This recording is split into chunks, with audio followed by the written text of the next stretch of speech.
Simply to keep him in the game, John's heart and lungs are working at their limit. But by doing so, they're placing him in mortal danger. Blood is being forced faster and faster through his diseased coronary arteries. Flowing at 5 times their normal speed, blood cells eddy and swirl around his plaques. Bombarded by red blood cells, one fragile plaque is under unbearable strain.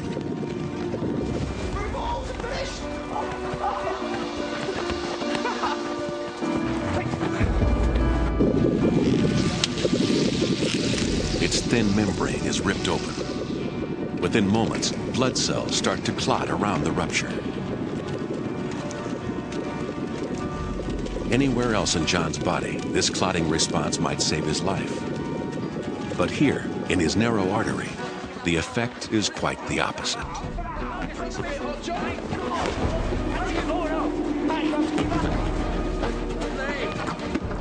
The clot in John's artery traps more and more passing blood cells. It grows bigger, and the flow of blood to John's heart slows down.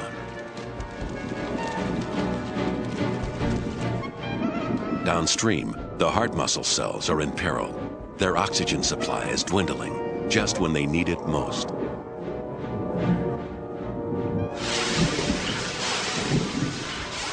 His starving cells send pain signals to his brain. But John has never experienced pain from his heart before. To him, it feels just like indigestion. Do you eat your lunch too fast, John? Perhaps the old man's better off in gold. He has no idea that this is the start of a heart attack. The growing clot is now blocking 2/3 of his artery. John's indigestion is getting worse.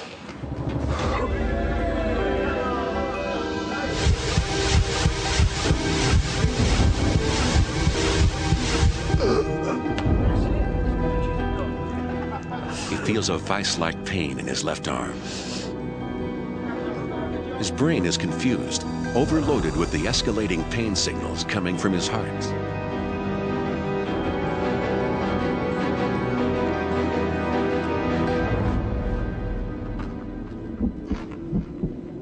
For the first time in his life, the regular beat of John's heart is under threat.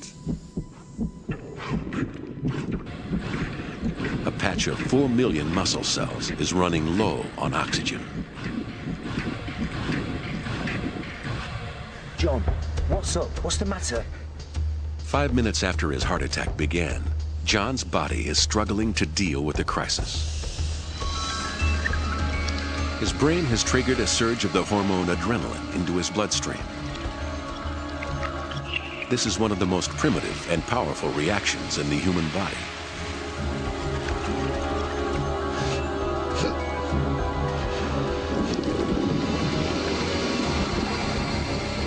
Adrenaline arrives in his heart and soaks into its inner walls. The pacemaker begins to accelerate. John's heart is racing at 140 beats per minute, even faster than when he was running around. But now all its efforts are focused on its own starving muscle.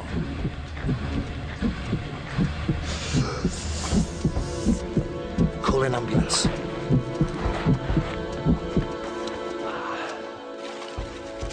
But adrenaline can do nothing about the growing clot, which fills 90% of his artery. The supply of oxygen to his heart cells is down to a trickle. They are forced to shut down the function which absorbs most of their energy. They stop beating,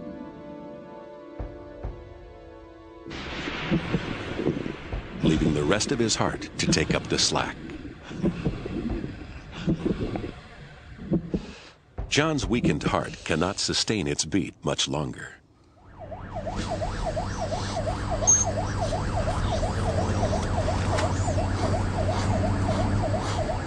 We're just playing a game of football.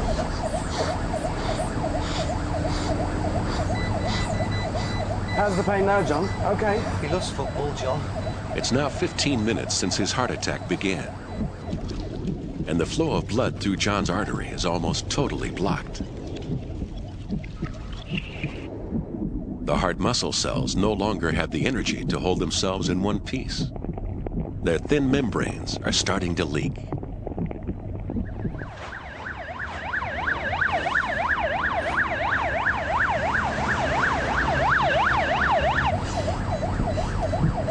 You're gonna be okay, John.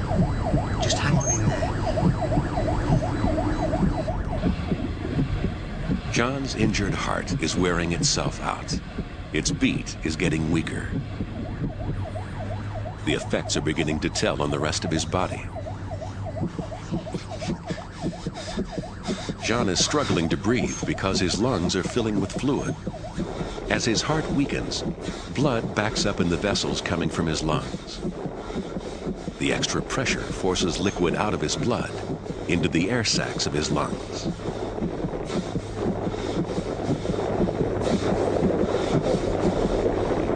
If the process doesn't stop, he could drown in his own body fluid.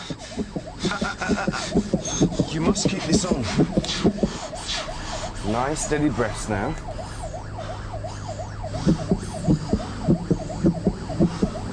Well done, mate.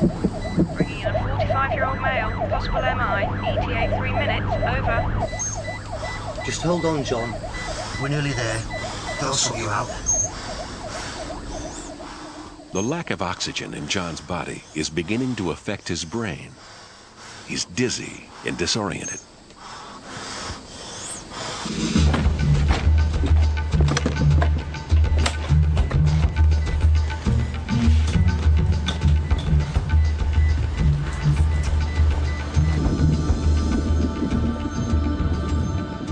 Time is running out for John. His starved heart muscle cells are beginning to burst and die. Let's get him to release as fast as you can, please. Mind your backs. If he's not treated within the next 20 minutes, his heart will be so badly damaged it will never beat normally again. What's the story? John Palmer, 45-year-old. Collapsed with chest pains playing football. No past history, bit hypertensive. BP 90/50, tachycardia 120. When did your pain start, John? I don't know. They said about half an hour ago. Don't worry, John. We'll soon have you sorted out. Are you his friend? Yeah. Do you know if he's got a heart problem? Can you give his details to reception? Right, let's do it thoroughly, quick as you can, please. Okay, 1, 2, 3. John is losing 500 heart cells each second, and unlike most cells in his body, they can never be replaced.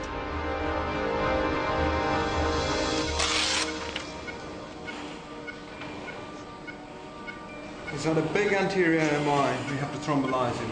No contraindications, so let's give him some TPA. By measuring the pattern of electricity in John's heart, the ECG locates the dying patch of muscle.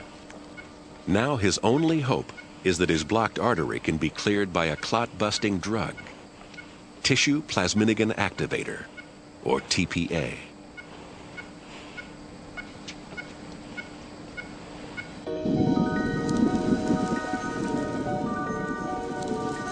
The TPA must reach the clot before so many heart cells die that his heart stops, and he dies too.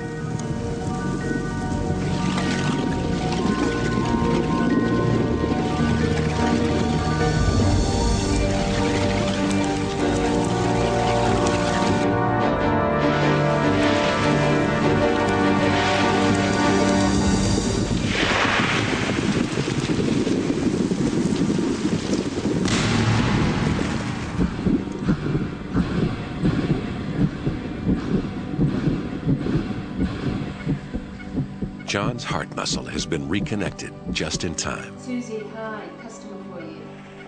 Only 500,000 cells have been lost. The survivors are starting to beat once more. His condition has stabilized.